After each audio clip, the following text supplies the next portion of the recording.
Everyone, welcome to my channel. இன்னைக்கு நாம standard 10th science unit number 6 nuclear பிசிக்ஸில் நம்ம நியூக்ளியர் ரியாக்டருங்கிற டாபிக் வந்து பார்க்க போகிறோம். நியூக்ளியர் ரியாக்டர்னா ஃபஸ்ட்டு என்னன்னு தெரிஞ்சுக்கணும். நியூக்ளியர் ரியாக்டருங்கிறது ஒரு டிவைஸ்.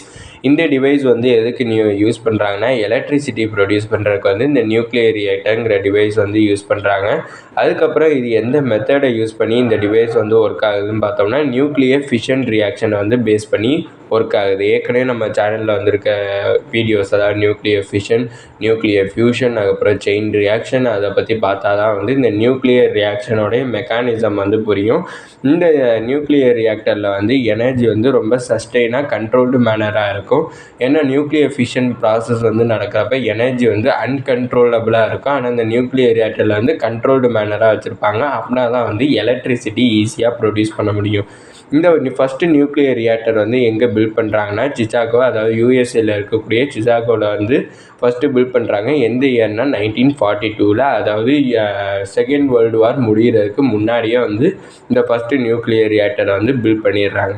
இந்த நியூக்ளியர் ரியாக்டர்லேயே நிறைய டைப்ஸ் வந்து இருக்குது. Breeder reactor, fast breeder reactor, pressurised water reactor. இது எல்லாமே இந்த பேராகிராஃப் 6.7.1 கொடுத்துருக்கேன். அதை பற்றி பெருசாக உங்களுக்கு எக்ஸ்ப்ளனேஷனாக வந்து கொடுக்கல. அது நம்மளுக்கு தேவையும் இல்லை. என்ன நம்மளுக்கு ரொம்ப முக்கியமானன்னா காம்போனன்ட்ஸ் ஆஃப் நியூக்ளியர் ரியாக்டர். இதுதான் ரொம்ப ரொம்ப இம்பார்ட்டண்டான டாபிக். காம்போனன்ட்ஸ் ஆஃப் நியூக்ளியர் ரியாக்டரில் என்னென்ன காம்போனன்ட்ஸ் வந்து இருக்குதுன்னு பார்க்கணும். ஃபஸ்ட்டு காம்போனன்ட் வந்து என்னென்னா ஃபியூயல், அடுத்து மாட்ரேட்டர், அடுத்தது கண்ட்ரோல் ராட், அதுக்கப்புறம் கூலண்ட், அதுக்கப்புறம் ப்ரொடெக்ஷன் வால்வ். மொத்தம் 5 காம்போனன்ட்ஸ் வந்து இருக்குது இந்த நியூக்ளியர் ரியாக்டரில். மோஸ்ட்லி வந்து ஃபியூயலாக வந்து எதை யூஸ் பண்ணுவாங்கன்னா ஒரு ஃபிசைல் மெட்டீரியல், அதாவது நியூக்ளியர் ஃபிஷன் ப்ராசஸ்க்குள்ளே எதெல்லாம் எந்த மெட்டீரியல்லாம் வந்து இன்வால்வ் ஆகுதோ அதுதான் வந்து ஃபிசைல் மெட்டீரியல்னு சொல்லுவாங்க. அந்த ஃபிசைல் மெட்டீரியலை தான் வந்து ஃபியூயலாக வந்து யூஸ் பண்ணுவாங்க. மோஸ்ட்லி எது யூஸ் பண்ணுவாங்கன்னா யுரேனியம் வந்து மோஸ்ட்லி ஃபியூயலாக வந்து யூஸ் பண்ணுவாங்க. அடுத்தது மாட்ரேட்டர். மோஸ்ட்லி மாட்ரேட்டராக வந்து எதை யூஸ் பண்ணுவாங்கன்னா ஹெவி வாட்டரையும் அதுக்கப்புறம் கிராஃபைட், இது ரெண்டையுமே தான் வந்து மாட்ரேட்டராக வந்து யூஸ் பண்ணுவாங்க. இந்த மாட்ரேட்டரோட மிக முக்கியமான வேலை என்னென்னா ஹெவி நியூட்ரான்ஸ், அதாவது ஃபாஸ்ட்டாக மூவ் பண்ணக்கூடிய ஹை எனர்ஜி நியூட்ரான்ஸை வந்து ஸ்லோ நியூட்ரான்ஸாக மாற்றுறது. இதுக்கு வந்து நியூக்ளியர் ஃபிஷன்கிற ப்ராசஸ் பற்றி தெரிஞ்சிருந்தால் தான் ஈஸியாக இருக்கும். நியூக்ளியர் ஃபிஷன்கிற ப்ராசஸ் வந்து என்னென்னா ஒரு நியூட்ரானை வேகமாக வந்து ஒரு யுரேனியம் நியூக்ளியஸ் மேலே பம்பார்ட் பண்ண வைக்காங்க, அதாவது மோத வைப்பாங்க. அப்போ அந்த நியூக்ளியஸ் வந்து 2 நியூக்ளியஸாக பிரியும். அப்போ 2 நியூக்ளியஸாக பிரிகிறப்ப நிறைய நியூட்ரானும் சேர்ந்து செதறும். அப்படி செதறக்கூடிய இது வந்து ரொம்ப ஃபாஸ்ட்டாக இது நீங்கள் நினைக்கிறது வந்து இது மில்லி செகண்ட்ஸில் வந்து இந்த ரியாக்ஷன் வந்து வேகமாக நடந்து முடிஞ்சிடும். அப்படி வரக்கூடிய ஃபாஸ்ட்டான நியூட்ரான்ஸை வந்து ஸ்லோவான நியூட்ரான்ஸாக மாற்றுறது யாரோட வேலைன்னா இந்த மாட்ரேட்டரோட வேலை. அதான் வந்து மாட்ரேட்டரோட one of the most important ரோலாக இருக்குது. அடுத்தது கண்ட்ரோல் ராடு. இந்த கண்ட்ரோல் ராடோட ரொம்ப முக்கியமான ஒர்க் வந்து என்னென்னா இந்த கண்ட்ரோல் ராடு வந்து நம்பர் ஆஃப் நியூட்ரான்ஸை வந்து சஸ்டெயின் பண்ணும். நம்பர் ஆஃப் நியூட்ரானை வந்து சஸ்டெயின் பண்ணுறதுனா என்னென்னா நியூட்ரானை வந்து இங்கே வந்து பார்த்தா திருப்பி அதே இதுக்கு போகும். இங்கே 3 நியூட்ரான் மட்டும்தான் காமிச்சா 3 நியூட்ரான் மட்டும்தான் வருமானு கேட்டால் 3 நியூட்ரான் மட்டும் வர நிறைய நியூட்ரான்ஸ் வந்து செதறி வரும்.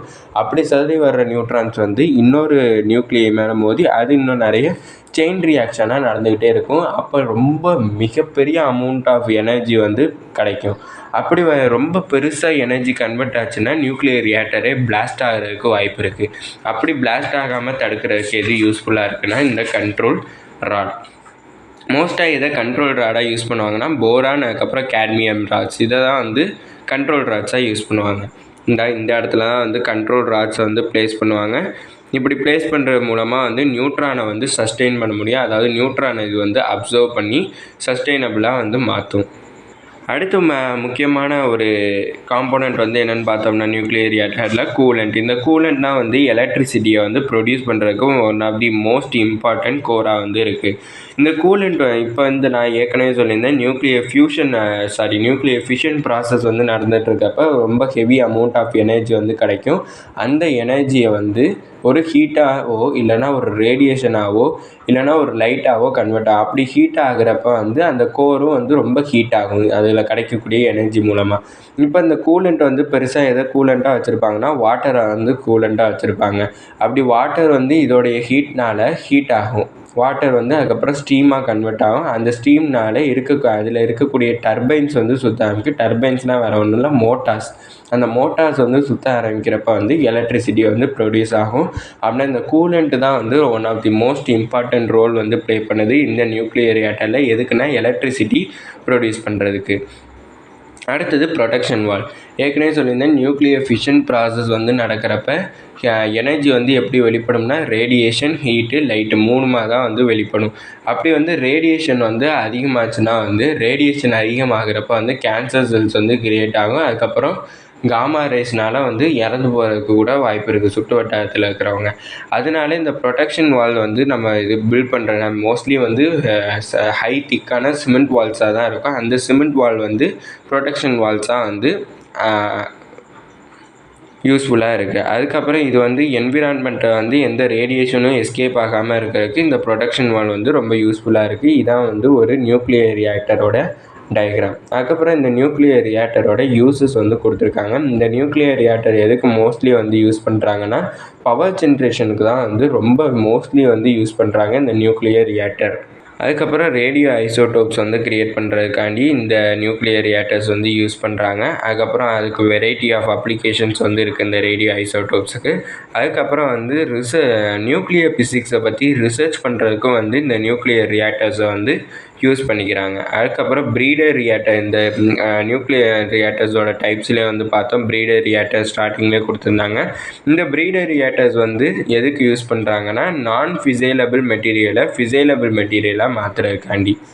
ஃபிசைலபிள், நான் ஃபிசைலபிள் மெட்டீரியல்னால் எந்தெந்த இதெல்லாம் வந்து ஃபிஷன் நடக்கிறதுக்கு யூஸ் ஆகுதோ அது ஃபிசைலபிள் மெட்டீரியல். அந்த ஃபிசைலபிள் மெட்டீரியல் நான் ஃபிசைலபிள் மெட்டீரியலை ஃபிசைலபிளாக மாற்றுறது தான் வந்து இந்த நியூக்ளியர் ரியாக்டர். இதோட இந்த வீடியோ முடிஞ்சிச்சு. மறக்காமல் நம்ம சேனலை சப்ஸ்கிரைப் பண்ணிடுங்க. தேங்க்யூ.